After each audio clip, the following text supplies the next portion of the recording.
you could have press written on your shirt. You could have charity written on your shirt. It's going to make no difference whatsoever.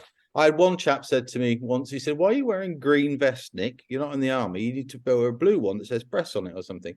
And I said to him, makes no difference to the artillery. And I would argue as well that the Russians aren't fond of people helping Ukraine. So will get targeted. There's many stories I can tell you of them absolutely targeting help workers because they know full well a white transit van is a white transit van. There's a man running around with no gun and they're shooting what's called a towed missile at it, which means they have to see where it's going. It's not an indiscriminate shooting, this one. They knew they were shooting something. They knew what it was and they knew it wasn't a soldier. So they'll shoot anything. So it doesn't really matter what you wear. Hello, Nick Tad. Hello. Hello, hello. Last time I saw you, Nick Tad, was roughly 13 years ago in the Mercedes-Benz showroom, and you were giving a presentation on, what was it? Social media, I think, probably at the time. It was. Yeah. And here you are using social media. And tell us, Nick, where are you? Where are you speaking? Right this second, I'm in a town just outside of Lviv in Ukraine. Right. I'm on my way home back to the UK, so I will stop off here on the way, and then tomorrow morning I'll jump across the border into Poland, and then I'll fly home on Saturday. Today being Thursday. Right. And tell us, from my point of view, one of the intriguing questions I wanted to put to you was when and how, what was it that brought you to start this venture, which is the K9 International Rescue mission? Well, it's okay. So it all started really when the war started. You know, in February, late February 2022, and there was some draw. I was speaking to this about my wife this morning. I had a draw to do something. I didn't know what it was at the time. You know, I felt like I needed to go and help. This is the European thing. And whether we're in the EU or not is irrelevant. We're still a part of Europe, I believe. We're an island, but I still believe we're there. You know, we've had 2 world wars in the last century, and this potentially is another one. So something needed to be done. And I felt a draw to go and do it. So we literally decided, right, that's it. We're going to go and do it. Got a few quid together, loaded up my vehicle on a trailer with a load of humanitarian aid, and I disappeared into Poland. And in that first stint, I was there at the beginning of March 2022. And in that stint, I didn't come home for about 7 weeks. I stayed there, and eventually it morphed into this animal rescue. I was working with a veterinarian in a town called Przemyśl in Poland, and we were going across the border and then rescuing the animals that we could, and then leaving food there as well. Because we were at that time, it was very raw. The whole thing was very raw. The war just started. There was refugees streaming across the border. It was a very pitiful sight, really. It was horrific. It was cold and everything else. But we were going to train stations in Lviv, the city near me now, and we were finding dogs tied to railings at the train station, where the owners had been come across Ukraine, only to find they're not allowed on the train. So they had to make that decision. Do I take my children out, but then leave the animal, or do we all stay? And those decisions had to be made. And we were finding animals, left tied to railings. We were left tied outside of shelters. And it was a pitiful sight to see. Because I think everyone's innocent in this war. Well, not everyone's innocent, but the people in Ukraine are innocent. But I feel animals have got a lot more innocence about them. Absolutely. And so I had a desire to just carry on and help them, really. And like I said, in that first few weeks, 7 weeks, if you like, we pulled out 200 dogs and 89 cats from Ukraine. But at that point, then we couldn't really go that far into Ukraine because the Russians were still in Kyiv at that point. Nobody knew what was going to happen. This Russian war machine that everyone believed in was scary. It transpires it isn't that scary now. Well, I mean, people are still being killed, but it's it's not the frightening thing that everyone believed it was going to be. So we couldn't really go any further than Lviv, really, without special permission. And fuel was an issue because it's a big country, Ukraine. I mean, it takes 2 days to drive across it, from one end to the other. So, and that and fuel at the time, we couldn't get any fuel when we were here. So we just basically based ourselves in Poland, just kept coming across. So we can only do, a couple of trips a week, if you like, when you're doing that. But we managed to get 200 dogs and 89 cats in that time. Yes, amazing. What can you tell us the name of this organization? So I get this. Is K9, the organization that we have now is called K9Rescue International. That's K, the letter K, number 9, Rescue International. But on the web, it would be K9Rescue.international. That is the website. It was formed by a lady called Michelle, Yes. who's a fellow, lives in Wales, like your good self, and she got hold of me. I made lots of contacts, obviously, in the first few months because I was noisy all over the web, as you know, in lots of videos and photographs. She obviously got hold of me, and we basically she had a charity already called K9Rescue, which is based in the UK. It's around a small shelter in Wales, and then we had K9Rescue International, which was a trading part of the charity, which she dealt with stuff in Bulgaria and places like that. So we basically brought that to the forefront and said, right, okay, we'll make this work in the Ukraine, and I became a trustee of that charity. Excellent. From the point of view of your voice and your photography, you've got a love of photography, because I love some of your photographs, and I've been looking at them, and I equally, mine aren't quite like yours, but I think they tell a story. So do you use them? Do you use the photographs to tell the stories?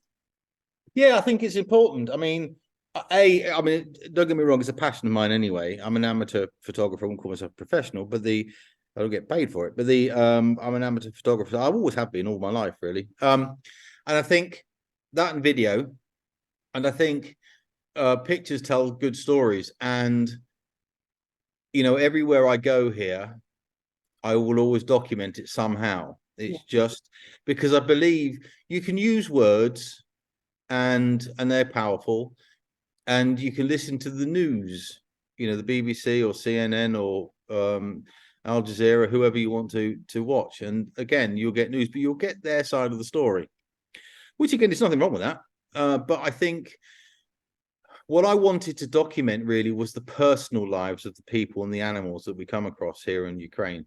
I mean, last summer, for example, we always have been based in Kharkiv. We have a house in Kharkiv. Somebody lent us, and very kindly lent us.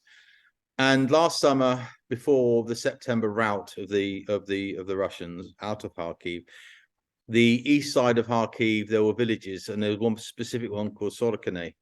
And we used to spend a lot of time in that village, and it was only 4 kilometers away from the Russian, front line. So we used to get a lot of artillery and a lot of rockets and this, that, and the other. But there's little stories that used to come out of that, and I thought it was important to document this. For example, there was one photograph I took of this very charismatic looking man who told us basically that they got no gas and electric, but for him to cook his food for his dogs, he has to light a fire. But the trouble is, though, you get the smoke, and if the Russians see the smoke, they'll shoot it.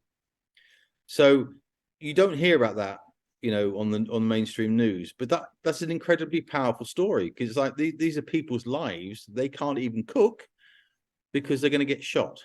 Let alone all the other nonsense that goes around it as well, with mines and booby traps and whatnot. That's just a very simple thing. He can't cook oatmeal for his animal because they'll shoot him. And that makes a difference to us, because then that means, okay, which case then what we need to do is we need to give them lots more kibble, dry food, because then, anyone who does have gas, we give them wet food because they can add that to their oatmeal. So, we make those stories make a change to how you work and what you do. Yeah. Nick, you talked about rockets and artillery. The fact that you are running a charitable organization, does that protect you from artillery bombardment from the Russians? No. An artillery shell doesn't know who you are. Really, it'll just come in, and the Russians are indiscriminate. They don't care. They'll just shoot anything. And like I said, we had that, the many times that we had one day, for example, we were going into the villages in the east. Again, this was last summer. For whatever reason, we were an hour late getting to the first checkpoint, because you have to get permission from the local brigade commanders to get in there, because no, you can't just walk in there willy-nilly. You have to get permission to get through the checkpoints. And we were an hour late for whatever reason. We got to a destroyed garage, which was our starting point, and the whole skyline was alight. It was all on fire, and there was smoke and this, that, and the other. And you could hear crump, crump, crump, thump, thump. And we got to the checkpoint, and the guy said, no, you're not going there now. And what was happening was there was a huge artillery attack on that village. And it was interesting, and because if we'd have been on time, we'd have been under that. And that's what it's like. It's pure luck. It's absolute luck. You can wander in and around. I mean, a couple of weekends ago, we were in a place called Chaziv Yar, which is the city that feeds Bakhmut. And Chaziv Yar is scary, really scary, because it's just a tank battle going on around you. You're not near it, you're in it. And artillery. And it's just luck. It's the round that comes in, you can hear them coming, but you've got no idea where they are and where to jump. Do I go behind that tree? Do I go behind that rock, that house? Where? I don't know. And it's just pure luck. So you could have press written on your shirt. You could have charity written on his shirt. It's going to make no difference whatsoever. I had one chap said to me once, he said, why are you wearing green vest, Nick? You're not in the army. You need to wear a blue one that says press on it or something. And I said to him, makes no difference to the artillery. And I would argue as well that the Russians aren't fond of people helping Ukraine. So you will get targeted. There's many stories I can tell you of them absolutely targeting help workers, because they know full well a white transit van is a white transit van. There's a man running around with no gun, and they're shooting at what's called a towed missile at it, which means they have to see where it's going. It's not an indiscriminate shooting, this one. They knew they were shooting something. They knew what it was, and they knew it wasn't a soldier. So they'll shoot anything. So it doesn't really matter what you wear. Yes, that's pretty dangerous information, isn't it? With regards to the dog and the snare, there was a story you were telling me about, and how long that poor doggy had been in the snare. Tell us, Nick, about that. Well, again, this is in the villages in the east of Kharkiv. There was a village. Interesting enough, that story I was telling you about when we weren't allowed in because of the shootings going on. Where the guns were that were doing the shooting was in another village further to the east called Lipsy. And so about October time last year, after the Russians were booted out of Kharkiv, we actually got into Lipsy, into the village. It's a big place, well, it's almost a town really. And we got into this town and actually saw where the guns were that shot us, a month before. But the thing about the deoccupied areas, the liberated areas, they're mines everywhere. They mine everything, and they put booby traps everywhere. So you can't step off the road. If you need to go for a wee, you can't go behind a tree. You just have to go near the car, because you can't walk on that stuff because it's dangerous. They have these things called butterfly mines, with little plastic ones like this, and they just spin like a sycamore leaf. And you step on one of them, and it will just knacker your feet up. And they're easy. They're plastics. They blend in. You can't see them. So there's mines everywhere, and I'll tell you a few stories about mines if you want. But this particular one, there was a lovely dog that got its paw caught in a snare, and for 13 days it was in this snare. It was very skinny when we got it back, and they could hear it, but they couldn't go and get it because it was across a minefield. The dog had gone through. It obviously didn't. Tank mines, you need to really thump on them to make them go off. But so the dog had gone through this minefield and got to the other side, got his leg caught in a snare, stayed there for 13 days. Eventually, it chewed its way out of the snare and got back to this fellow's house. We went there one day to go and drop off a load of food, saw the dog, noticed it was, damaged, if you like, injured. We inspected it and found that it was still metal in there. So we took the dog away to a local vet in town in Kharkiv and got all the metal removed and the paw repaired. Dog's fine now. It's absolutely fine now. It's okay. And got him some food, make sure he put some weight on quickly, But the mines are a problem, and they're scary as well. Someone let out 3,000 cows around Kharkiv once, and the black humor was that they were demining the fields, and that's not nice to see or smell in the summer. because they don't, there's corpses in the fields, there's dead cows in the fields, and then you've got a knock-on effect. The wolves are now coming in and just eating what's left. So then this is another byproduct of a war. You get wolves in there now. Yes. Of course, and then that leads on to a lot of foxes being around as well, which is going to lead on to rabies. So it all because of this one thing. The knock-on effect is quite vast, really. Yes. In terms of help and aid, what's your main criteria in terms of what you want and to go forward with this? Well, the program that we're doing on the ground right now, which is essentially a feeding and evacuation program, we burn probably around about $4,000 to $5,000 a month on just running the vehicles. We have 2 vehicles, one 4-wheel drive, which you need to get into the front lines because the roads are just completely chewed up and muddy, and obviously snow as well, although largely gone now. It's quite warm here, really. So the money we need to keep the vehicles rolling, because we'll drive, I mean, we'll drive thousands upon thousands, tens of thousands of kilometers. As I said, vast country. But also it's food, because if we can avoid spending money on food, that means we can get more stuff delivered. Luckily, we have a very good network we've built up now, so we get all over Europe. We have a lovely lady called Rebecca in the UK. She does a lot of collection stuff, so she'll fill a container and send it across to us. We have another lady in Germany, Suze Brer. She sends stuff over to us as well. She'll send medical supplies over to us as well, because we get friends with the hospital. I had pneumonia in December here in Kharkiv in Ukraine, and I was hospitalized for 10 days. So the people that they looked after me so well. I mean, they got nothing really, and they looked after me so brilliantly. I mean, it was fantastic. They literally have nothing. The curtains on the wall were just blankets nailed to the wall. They're pretty sparse stuff. So we help them out, anything we can get from medical supplies, and we give it straight to the hospitals. But Susan, she also sends us pallets of dog food and stuff like that. So, or cat food. Really, from my point of view, would be useful information for people who run trusts and pet shops and food, but dog food companies. Yeah, essentially, yeah. So it's twofold, really. We need the money to carry on going. Like I said, we don't take there's no salaries. We're not paying ourselves. It's purely volunteer stuff. The hotels here are as cheap as anything, really. Our budget is around about 600 hryvnias a night, which equates to around about £13.50. But they're perfectly adequate. I mean, it's perfectly serviceable. There's nothing wrong with them. It's clean. It's got a Wi-Fi and hot and cold running water. It's perfectly acceptable.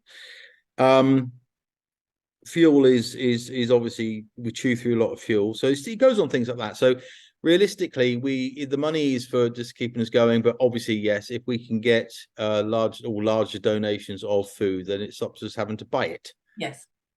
We do have a manufacturer of food over here, but again, it costs us to do it, and we'd rather spend the money on getting around, if you like. Yeah. What are the links for contacts? Big pardon? What are the links for contacts for people to get in touch?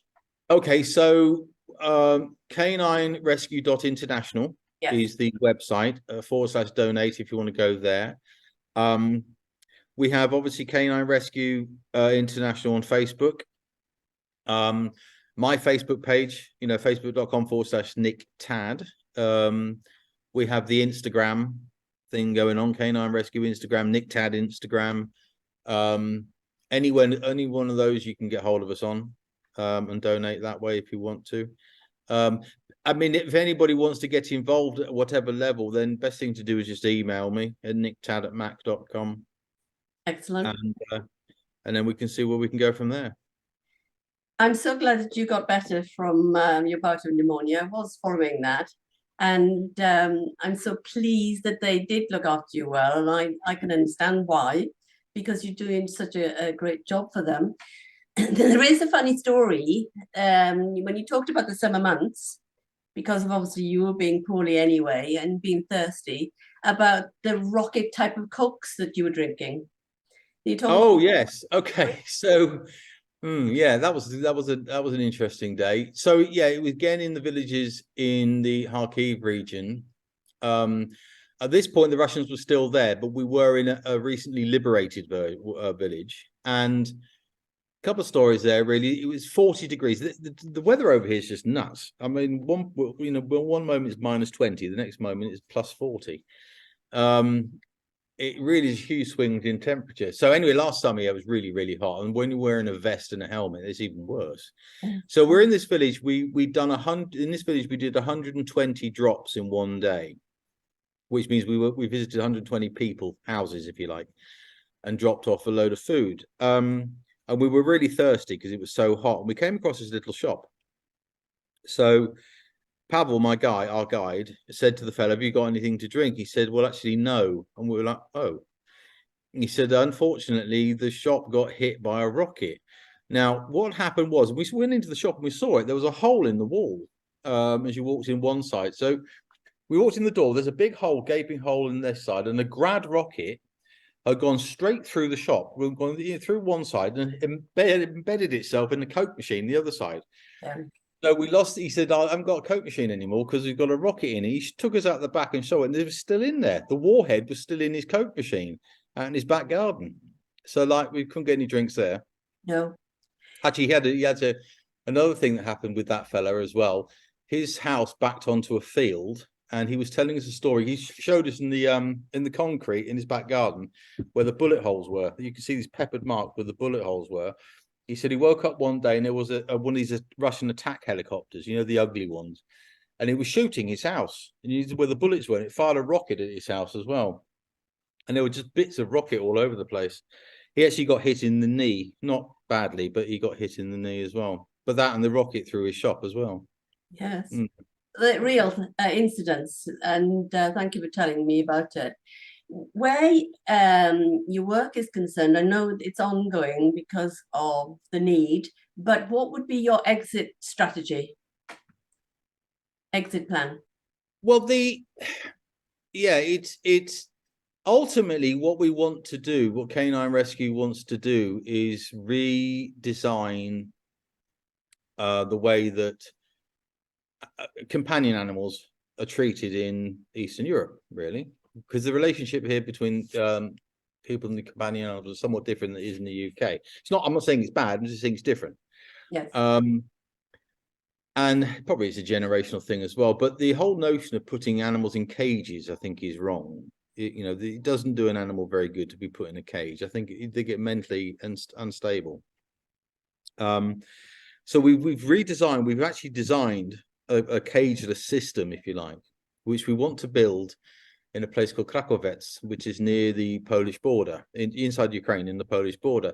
So we're currently working with the Ukrainian government. We have a lawyer in Kyiv that's working with the Ukrainian government. We have a couple of ministers involved, whereby we're trying to rewrite the Animal Welfare Charter to help them get into the EU, which means we can then adopt this thing called a traces.